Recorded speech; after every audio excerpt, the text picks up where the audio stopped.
प्रभुपाद ने श्रीमद् भगवद गीता के तात्पर्यों में स्पष्ट किया, दो प्रकार के मनुष्य हैं, एक देवी और एक आसुरी। आसुरी वो हैं जो भगवान से ईर्ष्या रखते हैं, जो स्वयं भगवान बनने का प्रयास करने में लगे रहते हैं। इस प्रकार से सभी मनुष्यों की ये दो श्रेणियां हैं, सभी जीवों की दो श्रेणियां हैं, जो ईर्ष्यालु हैं और जो आज्ञा पालक हैं। भगवान ने बताया सभी योनियां उन्हीं की संतान है, सर्व योनुस कौन्तेय मूर्तया संभवंती याम। तो सारी योनियां, भले ही वो असुर हो या देवता हो या पशु हो या पक्षी हो, सब भगवान की ही संतान है, भगवान के ही अंश हैं। अतः भगवान ईर्ष्यालु के भी पिता हैं। जो परम पिता की आज्ञा को मानते हैं वे देवता कहलाते हैं। वे भौतिक जीवन की धारणा से दूषित नहीं होते और असुर सभी से द्वेष करते हैं। They are always envious. इसलिए ये ध्यान देने की बात है, जो ईर्ष्या है ये सबसे बड़ा रोड़ा है हमारा भक्ति के मार्ग में, ईर्ष्या। इसलिए भक्त को बहुत सजग और सतर्क रह करके इस ईर्ष्या को अपने हृदय से निकालना चाहिए किसी भी रूप में। जैसा श्रीमद् भगवद गीता के 16वें अध्याय के 20वें श्लोक में बताया गया, आसुरीम योनिमापन्नम मूढ़ा जन्मनि जन्मनि मामा प्राप्येव कौन्तेय ततो यान्ति अधमाम गतिम। हे कुंती पुत्र, ऐसे व्यक्ति आसुरी योनि में बारंबार जन्म ग्रहण करते हुए कभी भी मुझ तक नहीं पहुंच पाते। वे धीरे धीरे अत्यंत अधम गति को प्राप्त करते हैं। ऐसे ईर्ष्यालु लोग, आसुरी लोग, उनका धीरे धीरे और ज्यादा पतन और पतन और पतन और पतन। They keep on degrading themselves in lower and lower species of life for long long duration of life, बहुत लंबे समय के लिए। इसलिए भगवान कहते हैं जन्मनि जन्मनि। साथ ही श्रीमद् भगवद गीता में भगवान बताते हैं, तानहम दुष्टम क्रूरान संसारेषु नराधमान क्षिपाम्य अजस्रम अशुभान आसुरुषु एव योनिषु। ऐसे ईर्ष्यालु लोग क्रूर तथा नराधम है, उन्हें मैं निरंतर आसुरी योनियों भव सागर में डालते रहता हूँ। भगवान ने यह भी स्पष्ट किया, ऐसे क्रूर लोग जो दूसरे जीवों के प्रति ईर्ष्या रखते हैं, उनकी हिंसा करते हैं, they kill the other living entities, species of life just for the pleasure of tongue।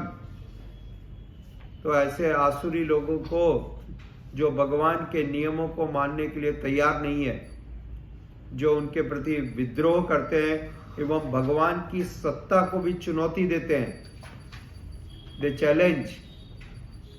तो ऐसे लोगों को अंततः, क्योंकि वो सुधरने के लिए तैयार नहीं है, रिफॉर्म्स के लिए तैयार नहीं है, तो उनको और ज़्यादा कड़ी और कड़ी और कड़ी सजा बाध्य होकर के देना पड़ता है। और ऐसे लोग अनादिकाल तक घोर निम्न लोकों में रहने के लिए बाध्य होते हैं। असुर सभी से द्वेष रखते हैं। भगवान का एक रूप काल भी है। यह अत्यंत अद्भुत है। भगवान ने बताया जो भक्त हैं उनको मैं अभय प्रदान करता हूं। उनके लिए भगवान का रूप अत्यंत सौम्य है, और जो अभक्त हैं उनके लिए भगवान का रूप काल है, समय। आप देखिए, वास्तविक रूप से समय इतना प्रभावशाली है कि सारी चीजों को खा जाता है। बड़े बड़े पर्वत, हिमालय भी एक दिन राई बन जाएगा, समुद्र सूख जाएंगे, सूर्य ठंडा पड़ सकता है। तो समय के साथ धीरे धीरे सभी चीजों का क्षय होते जाता है। हमारी उम्र भी समय के साथ खत्म होते जाती है, क्षय होती है, समाप्त होती है, क्योंकि समय सारी वस्तुओं को खा करके निगल जाता है। ये समय है।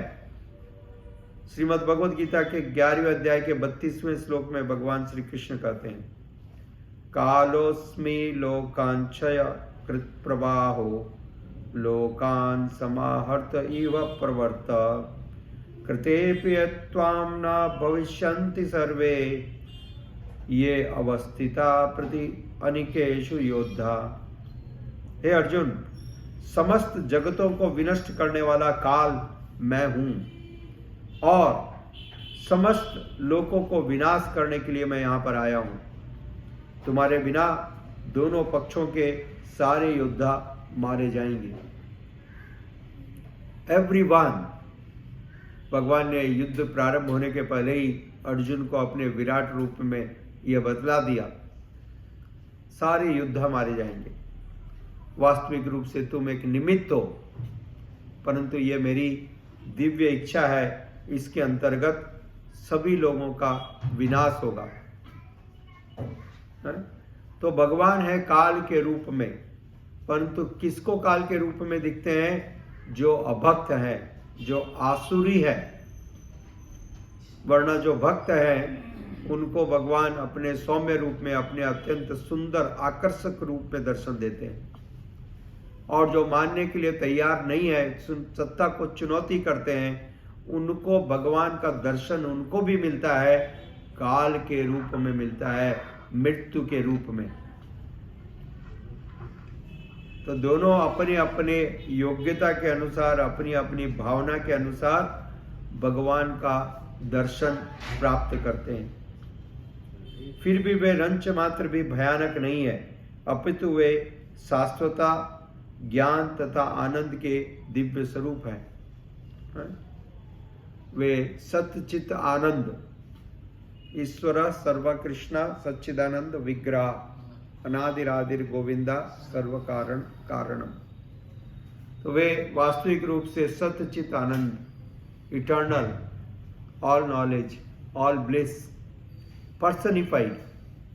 ठीक है, इसलिए अनादिकाल से देखो आप भक्तगण उनके दर्शन करके, उनकी सेवा करके सुख को प्राप्त करते हैं। इति राम पदे नासो। सारे जो योगी जन है उन भगवान के चरणों का ध्यान करके मन में पूर्ण संतुष्टि और आनंद का अनुभव करते हैं। यह भगवान की विशेषता। परंतु उन्हीं भगवान को जो आसुरी लोग हैं वो साक्षात मृत्यु के रूप में देख करके भयभीत होते हैं, रक्षा के लिए भागते हैं, प्रयास करते हैं, क्योंकि यह भगवान का कारण स्वरूप है, सभी चीजों का कारण है, सभी को विनाश करता है। और वे लोग भगवान के इस रूप को मानने के लिए तैयार नहीं है, इसलिए वे लोग ऐसा डिक्लेयर कर देते हैं और ये समझ बनाते हैं कि भगवान तो निराकार है, भगवान है ही नहीं। ठीक है, परंतु किसी के कहने से कोई बात सत्य प्रमाणित नहीं होती। जो सत्य है वो सत्य रहेगा, इट इज ऑलवेज एग्जिस्टिंग। अब भक्तों की समझ में वे काल रूप से प्रकट होते हैं। भगवान का यह कारण रूप असुरों को जरा भी अच्छा नहीं लगता, इसलिए वे उसे निराकार मान लेते हैं। वो भगवान अत्यंत दूर, सबसे उच्च लोग, भू भुआ सर जना तपा महर सत्य, और इस सत्य लोक के बाद में अनेक अनेक अनगिनत वैकुंठ लोक हैं। और उन अनगिनत वैकुंठ लोकों के ऊपर में अयोध्या नगरी है, और उस अयोध्या नगरी के ऊपर मथुरा है, और उस मथुरा नगरी के ऊपर द्वारका है, और उस द्वारका के ऊपर वृंदावन है, और उस वृंदावन के ऊपर गोलोक है। तो ये जो गोलोक है इस पूरे सृष्टि का, भौतिक और आध्यात्मिक सृष्टि का सबसे उन्नत लोक है। और ये इतनी दूर ही है कि जिसकी कोई गणना भी नहीं कर सकता, कोई कल्पना भी नहीं कर सकता है, कल्पना भी नहीं कर सकता है। तो भगवान ब्रह्मा जी ने बताया गोलोक एवं निवसति किलात्म भूतो। वे भगवान गोलोक में निवास करते हैं, जगन निवासा। वे गोलोक में निवास करते हैं। On the top most planet, ठीक है, और वहां पर वे रास रसाते हैं, नित्य आनंद का भोग करते हैं, अनंत जीवों के द्वारा जो मुक्त जीव है, जो उनकी सेवा में निमग्न है। परंतु वहां से वे आवश्यकता पड़ने पर जब इस संसार के भक्तगण उनसे प्रार्थना करते हैं, इस भौतिक संसार में असुरों के द्वारा त्रस्त होकर के, हम बार बार देखते हैं अनेक लीलाओं में सारे जीवात्मा मिलकर, देवता मिलकर के ब्रह्मा जी के पास जाते हैं और ब्रह्मा जी उन सबको लेकर के श्वेत द्वीप पर जाया करते हैं। श्वेत द्वीप पे जहां पर भगवान शयन करते हैं, लक्ष्मी जी उनके चरण दबाती हैं, तो श्वेत द्वीप पे जाकर के ब्रह्मा जी उनसे प्रार्थना करते हैं सारे देवताओं के साथ में कि अब इस पृथ्वी पर ऐसे भक्तों की रक्षा के लिए आपको स्वयं अवतार लेना पड़ेगा और आपको रक्षा करनी पड़ेगी। और तब भगवान कभी कभी स्वयं आते हैं, पर्सनली ही डिसेंड्स उस गोलोक से वे पृथ्वी पर, इसलिए अवतरित मतलब डिसेंड, भगवान ऊपर से नीचे पधारते हैं। और ये इतना दिव्य है ये पधारना, इतनी बड़ी दूरी जिसकी कोई कल्पना न कर सके, परंतु वे इतने अद्भुत है कि साथ ही अखिल आत्मभूतो वे अपनी दिव्य शक्ति के द्वारा प्रत्येक कण कण में जीवात्मा में नहीं, जीवात्मा में भी और जीवात्मा के साथ ही जो निर्जीव है, जो सजीव है, उसमें भी भगवान निवास कर रहे हैं, जो निर्जीव है उसमें भी भगवान निवास कर रहे हैं। Every atom, every molecule, what to speak of molecule, every proton and every electron, प्रत्येक अणु और परमाणु, और उन अणुओं के बीच में जो दूरी है उसमें भी वे भगवान अखिलात्म भूतो, प्रत्येक भूत के अंदर वह भगवान विराजमान होते हैं। यह है उनकी दिव्य शक्ति।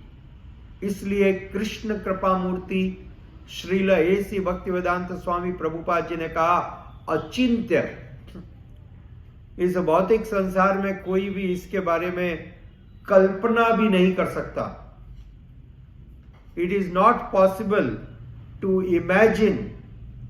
Even imagine this situation by our limited intelligence, right? It is just not possible. तो भगवान की अचिंत्य शक्तियां हैं जिनकी हम कल्पना भी नहीं कर सकते हैं, विचार भी नहीं कर सकते ऐसा। और ये सारे इतनी विचित्र, इतनी दिव्य शक्तियां भगवान में, ऐसी अनंत शक्तियां हैं, एक और दो नहीं है, इसलिए वे भगवान हैं। श्रील प्रभुपाद जी अपने टीका में लिखते हैं, यदि भगवान भी आप ही के जैसे आप सकते हो, ऐसा तो नहीं हो सकता, मैं नहीं कर सकता हूं, तो यदि भगवान भी आप ही के जैसे सीमित है तो वे भगवान कैसे हुए? तो उनको महान कैसे कहेंगे? God is great. तो श्रील प्रभुपाद जी अपने प्रवचनों में कहते थे, don't say just God is great, you should try to understand how great he is. वे कितने महान हैं इसको समझने का प्रयास कीजिए। तो इस तात्पर्य के द्वारा हमको इस बात की एक झलक मिलती है कि भगवान कितने महान हैं। वहां से वे तब अवतरित होते हैं। असुर न सिर्फ भगवान के भक्तों से द्वेष रखते हैं, भगवान से भक्तों से भी द्वेष करते हैं। भौतिक जगत पर स्वामित्व की इच्छा के कारण प्रकृति के संसर्ग में आते हैं और नकली स्वामी बन बैठते हैं। क्योंकि ये असुरी प्रवृत्ति के लोग इस भौतिक संसार पर प्रभुत्व, कंट्रोल, नियंत्रण जताना चाहते हैं, इस पर शासन करते हैं, इसको दोहना चाहते हैं, टू एक्सप्लॉइट। आज पूरा संसार भगवान की भौतिक शक्ति का दोहन मतलब एक्सप्लॉइटेशन में लगा हुआ है। Everyone wants to exploit the resources provided by the material nature. ये सारी चीजें हमको प्रकृति ने प्रदान की है, सारी चीजें। कोई भी किसी के पिताजी अपने लेके नहीं आए, न तो किसी के पिताजी धरती लेकर के आए, न सोना लेकर के आए, न चांदी लेके आए, न एटम लेकर के आए, एटम भी लेके नहीं आए, न पानी लेके आए, न खाना लेके आए। इस बात पर विचार कीजिए, सब की सब वस्तुएं हमको उपलब्ध करवाई गई हैं, राइट? आपको उपलब्ध करवाई हुई है। और उसके बाद भी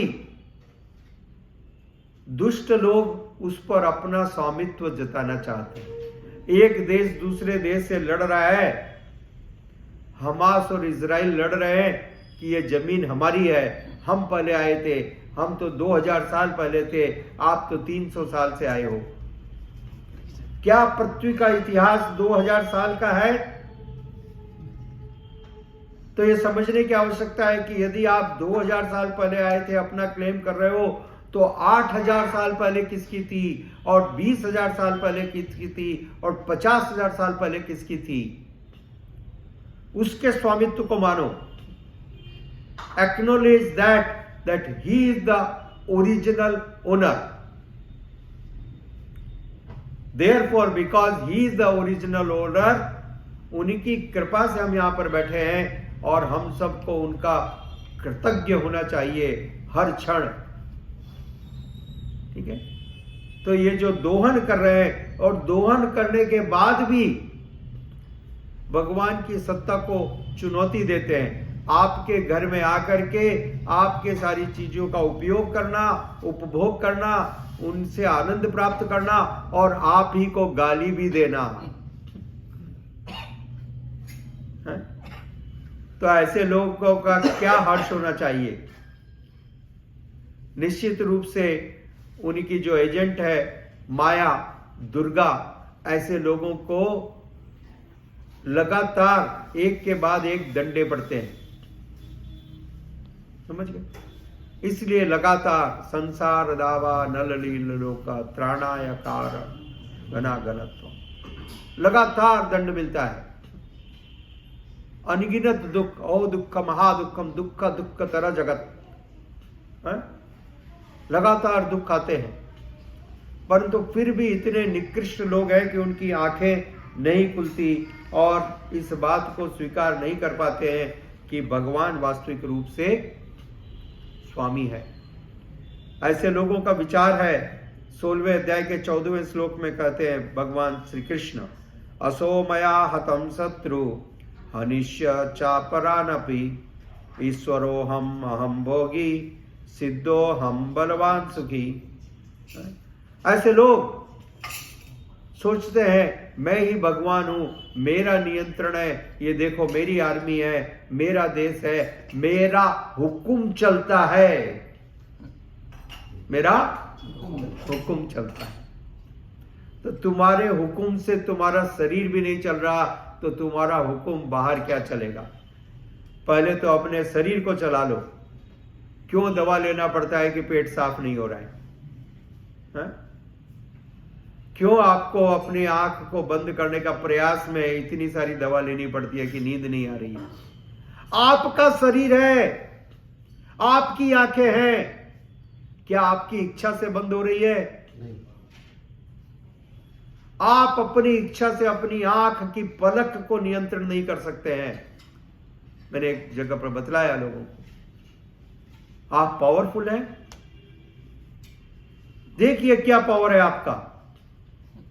आपका पावर नगण्य है। आप अपनी आंख की, आपको गर्व है ये मेरा घर है, मेरे हिसाब से चलेगा। हाँ भाई, आपका घर है, आपके हिसाब से चलेगा। ये शरीर भी तो आपका है, ये शरीर भी आपका है, आपके हिसाब से चलना चाहिए। आप इसके स्वामी हो, जरा चलाओ, 2 मिनट के लिए नजरें मिलाओ। तो सबको अपनी औकात समझ में आ जाती है, तब अपनी औकात समझ में आ जाती है। क्या नियंत्रण करेंगे संसार में? अभी अपने ऊपर एक पलक, जिसका कोई वजन नहीं है, जिसमें कोई वजन नहीं है, कोई वजन नहीं है, मालूम भी नहीं पड़ता कि है या नहीं है, ये भी नहीं मालूम पड़ता है। जितनी देर में आपसे बात कर रहा हूं, आप इधर देख रहे हो, उतनी देर में कितनी बार आपने नीचे ऊपर कर लिया, आपको भी नहीं मालूम। राइट? तो आपका सामर्थ्य नहीं है कि आप एक पलक के ऊपर नियंत्रण कर सकते हो। संसार के नियंत्रण की बात कर रहे हैं, आपसे बड़ा मूर्ख और कहां मिलेगा। चिराग की बात छोड़ दो, सूर्य की रोशनी में भी ढूंढूंगा तो भी नहीं मिलेगा। समझ गए? सूर्य की रोशनी में भी ढूंढूंगा तो नहीं मिलेगा। इसलिए इस सत्य से पहले अवगत हो। ऐसे असुरों के वृद्धि होने पर भक्तों का उद्धार करने के लिए भक्तगण प्रार्थना करते हैं, और तब भगवान या तो स्वयं या फिर अपने प्रिय भक्त को सभी के उद्धार के लिए भेजते हैं। अतः वे अपने ही वंश यदुवंश के विनाश की प्रतीक्षा में थे, क्योंकि जब भगवान अवतीर्ण होते हैं, श्रील प्रभुपाद जी ने बताया, कोई भी राजा अकेला नहीं जाता है। राजा जाने के पहले अनेक सेवक वहां जाकर के राजा के आने की तैयारियां करते हैं। जैसे यदि भारत का प्रधानमंत्री कहीं पर जा रहा है, तो उसके अनेक सेवक पहले जाकर के वहां पर सारा अरेंजमेंट करेंगे, उनके आने का सारी व्यवस्था करेंगे, और उनके जाने के बाद में वहां पर सारा कार्यभार संभालेंगे, व्यवस्था को देखेंगे। तो भगवान जब अवतीर्ण होते हैं, तो भगवान के साथ अनेक अनेक अनेक उनके अंतराज, उनके पार्षद, उनके सेवक, वे सब पहले आते हैं, बाद में भगवान अवतीर्ण होते हैं।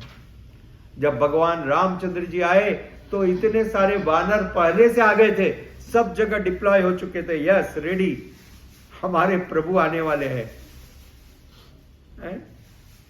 श्रील प्रभुपाद जी जब अमेरिका गए, तो इतने सारे विदेशी भक्त लोग पहले से वहां जा चुके थे हिप्पी के रूप में, और जब प्रभुपाद जी ने प्रचार कर प्रारंभ किया, तो सब के सब आ गए। अद्भुत, कोई कल्पना नहीं कर सकता है,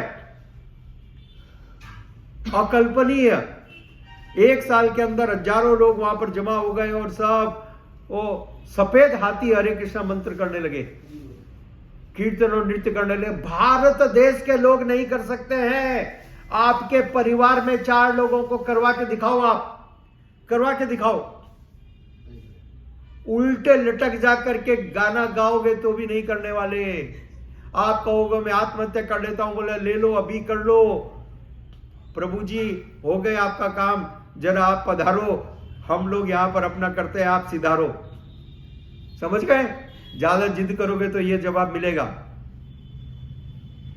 और वहां पर इतने सारे लाखों लाखों लोग, क्या सोचते हो कि वो उस समय के थे? पहले से भगवान ने भेजे थे, पहले से भगवान ने निश्चित करके रखा था। सब आए और तुरंत सर मुड़ा करके, जो अपने बाप की नहीं सुने, अपने मां की नहीं सुने,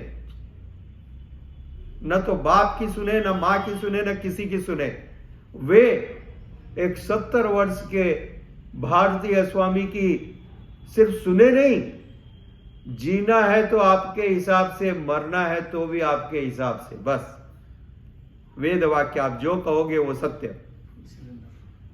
है, वही करना है। तो यह है भगवान का अरेंजमेंट। भगवान जब आते हैं, भगवान के ऐसे विशेष पार्षद आते हैं, तो पहले से सारी व्यवस्था कायम की जाती है। हरे कृष्णा, धन्यवाद।